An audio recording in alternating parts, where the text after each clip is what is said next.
In this blog we look at what makes Paddy Power so successful and what they do in their marketing campaigns, and here's some thoughts from other Yetis on their favourite campaigns. One of my favourite Paddy Power stunts was during the Cheltenham races. They put up a massive Paddy Power sign on Cleve Hill behind the racecourse, so it was visible from the racecourse. It was in the style of the Hollywood sign, and I just thought it was really clever. It was the largest freestanding advertisement ever, I believe. It was about 45 foot high, so bigger than the Hollywood sign, and it just got loads of attention and exposure for the brand. And it was a nice local one as well, because we're in Gloucester and it's just down the road. So my favourite Paddy Power ad was the Best Seats in the House campaign, where they had a pair of giant pants that was an air balloon, and punters could go up there and view the races from the sky. So that was a really cool campaign, and it brought a little bit of Irish luck as well. My favourite Paddy Power campaign was the Drunk Tank, which they did last year around Ascot races. The idea was to clean up the streets of Ascot from the rat-arsed racegoers, as they said, which was really funny because it was quite a controversial issue at the time. There was quite a lot going on with people having a bit too much to drink, and the racecourses were really trying to crack down on this. But Paddy Power sort of brought light to the subject again, which was really funny, and also I think it attracted, other people to the races, because let's face it, not everybody is into their racing and their betting. So, good times. My favourite Paddy Power stunt was the traitor Tony, where he bet against England in their loss against Italy in the 2014 World Cup. They punished him after he bragged about it on Twitter by hanging him in a cage in front of a billboard saying traitor as a warning to anyone else who would dare bet against England.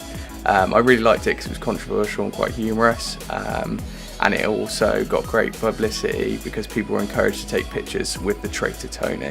One of my favourite Paddy Power marketing campaigns was in the lead up to the arrival of Prince George.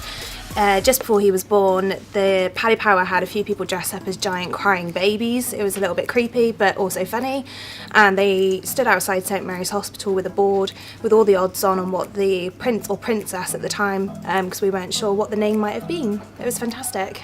My favourite Paddy Power campaign is Roy the Redeemer. This is where Paddy Power unveiled a 100-foot Roy Hodgson statue for the Euros in 2012.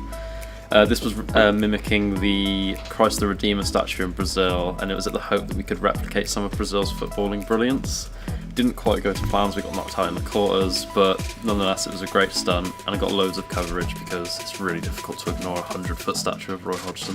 My favourite sports marketing campaign from Paddy Power is when they paired with Brighton Pride last year with the tagline "Come out and play," because there are no openly gay footballers in the Premier League currently, so they're just sort of encouraging that and trying to get people to be more accepting of LGBT communities. My favourite campaign was the Floyd Mayweather Always Bet on Black campaign that Paddy Power did. It was really funny and really controversial because obviously you'd expect them to go with Conor McGregor, but they didn't.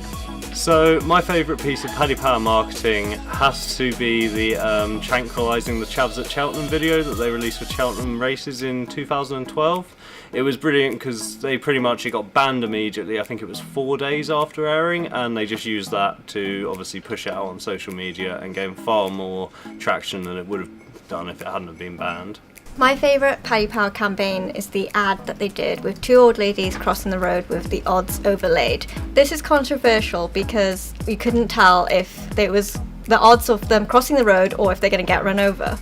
Personally, my favourite Paddy Power stunt is the Sir Alex Ferguson one. During the David Moyes era at Manchester United, Paddy Power placed a statue of Sir Alex Ferguson inside a glass box outside Old Trafford with "In Case of Emergency" written on the outside.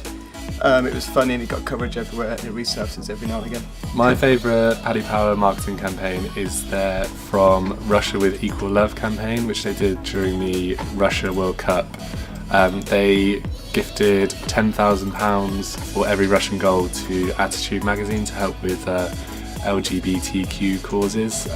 It was a slap in the face to Putin and sort of a big FU to all the gammon-headed Russian homophobes, which is what they actually said in their statement. So yeah, I liked it.